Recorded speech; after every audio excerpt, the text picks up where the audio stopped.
YS Jaganmohan రెడ్డికి సంబంధించి దాదాపుగా అంటే తను పార్టీ పెట్టడము, పార్టీ పెట్టిన తర్వాత ప్రతిపక్షంగా పనిచేయడము, అధికారంలోకి రావడం, మళ్ళీ ఇప్పుడు విపక్షంలో ఉండడము, ఇవన్నీ చేసే క్రమంలో 14 నుంచి 19 వరకు తను వ్యవహరించిన తీరు, 19 నుంచి 24 మధ్యలో తను వ్యవహరించిన తీరు, ఈ రెండే అతను అధికారంలోకి రావడానికి, మళ్ళీ అధికారం నుంచి పోవడానికి కూడా కారణమని చెప్పేసి విశ్లేషణలు వినిపిస్తున్న నేపథ్యంలో జగన్మోహన్ రెడ్డి ఇప్పుడు మరొకసారి 14 నుంచి 19 లేదా అంతకుముందున్న ఒక స్టైల్ ఆఫ్ ప్రజెంటేషన్లోకి తను వెళ్దామనే ఆలోచనలో ఉన్నట్టుగా మనకు కొన్ని సమాచారం వస్తుంది.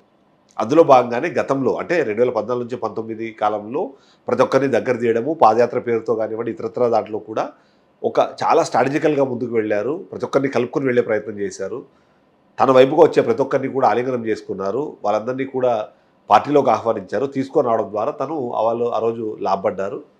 19 నుంచి 24 వచ్చేటప్పటికి ఏంటంటే పూర్తిగా రాజకీయాలు, సరే ఆయన పరిపాలన అన్నది ఒక పాయింట్ అయితే, పూర్తిగా రాజకీయాల్లో ఎవ్రీథింగ్ ప్రతి ఒక్కటి క్యాల్కులేటెడ్గా తను ముందుకు వెళ్ళారు కాబట్టి నష్టపోయారు. అందులో భాగంగానే అతనికి నచ్చని వ్యక్తులు లేదా అతని కూటరికి నచ్చని ఎమ్మెల్యేలు, మినిస్టర్లు వీళ్ళు ఎవరిని రానికుండా ఉండడము, తర్వాత పక్కకు జరిపేయడము, సరే టీడీపీ పార్టీతోనో లేకపోతే ఆ కులానికో లేకపోతే ఇంకో వర్గానికో ఏదైనా సంబంధాలు చిన్నపాటి కనెక్షన్ ఎస్టాబ్లిష్ అయిందన్నా సరే వాళ్ళని పక్కన పెట్టడం ఇట్లానే చేసుకుని వచ్చారు. కానీ ఇప్పుడున్న పరిస్థితుల్లో మరొకసారి ఆయన అందరినీ కలుపుకొని పోవాల్సిన పరిస్థితి ఏర్పడింది.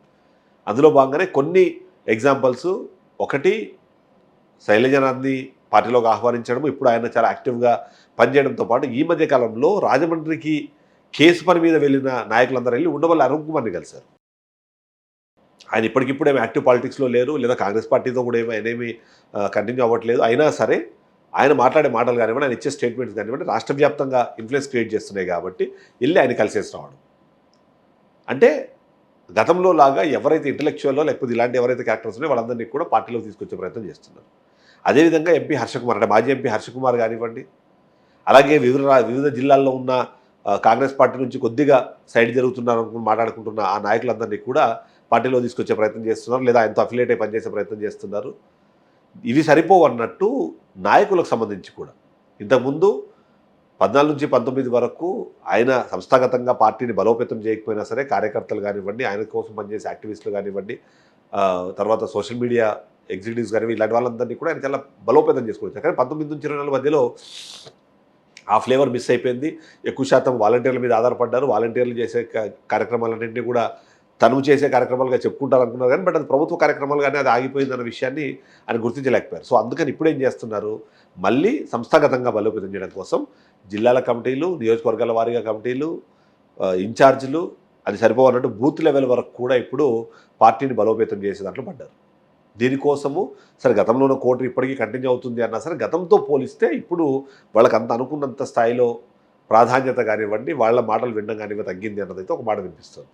అందులో భాగంగానే కొత్త వాళ్ళందరూ ఇప్పుడు కనిపిస్తున్నారు, కొత్త వాళ్ళు బయటకు వస్తున్నారు, మాట్లాడుతున్నారు. దీనికి తోడు ఈ సంస్థాగతంగా బలోపేతం చేసే పేరుతో జిల్లాల నాయకులతో కానివ్వండి, నియోజకవర్గాల నాయకులతో డైరెక్ట్గా ఆయన కమ్యూనికేట్ చేస్తున్నారు. అంతకుముందు ఏంటి అయితే ఐపాక్ ఇచ్చే రిపోర్ట్స్ లేదా ఇంటెలిజెన్స్ వాళ్ళు ఇచ్చే రిపోర్ట్స్, ఈ రెండు రిపోర్ట్స్ని బేస్ చేసుకొని ఆయన ఒక నిర్ణయం తీసుకునేవాడు లేదా ఒక స్టెప్ తీసుకునేవాడు. ఇప్పుడేమవుతుంది, ఐపాక్ అన్నదాన్ని ఆల్రెడీ ఇప్పటికే తప్పించేశారు, ఈ ఇంటెలిజెన్స్ అన్నది ఇప్పుడు లేదు. సో ఇప్పుడు ఏం చేస్తున్నారు, ప్రతి ఒక్క నియోజకవర్గంలోని నాయకులతో మాట్లాడుతున్నారు, నాయకులు చెప్పే మాటలు వింటున్నారు, ఒకరి మాటలు సరిపోవన్నట్టు 2-3తో ఒపీనియన్ తీసుకుంటున్నారు. ఇది సరిపోవన్నట్టు సోషల్ మీడియా రిపోర్ట్స్ కానివ్వండి దానికోసం ఒక సపరేట్ ఒక టీం పనిచేస్తుంది, అక్కడి నుంచి వచ్చే ఇన్ఫర్మేషన్ తీసుకుంటున్నారు. ఇవన్నింటినీ బేస్ చేసుకొని ఇప్పుడు ఏం చేస్తున్నారు అని అంటే గతంలో ఉన్నట్టుగానే ఇప్పుడు మళ్ళీ ఒకసారి కార్యకర్తలకి ఉండనంటూ భరోసా ఇస్తున్నారు.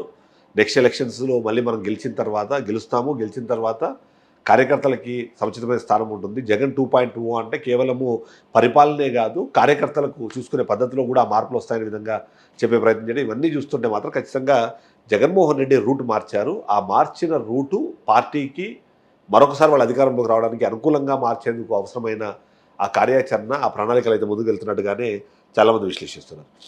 చూద్దాం జగన్మోహన్ రెడ్డి ఇప్పుడు మారారా, ఆ మారిన నేపథ్యంలో అది ఎలాంటి రిజల్ట్స్ ఇస్తుంది, ఆ రిజల్ట్స్ ఎంతమాత్రం పనికొస్తాయన్నది వేచి చూద్దాం. Thank you.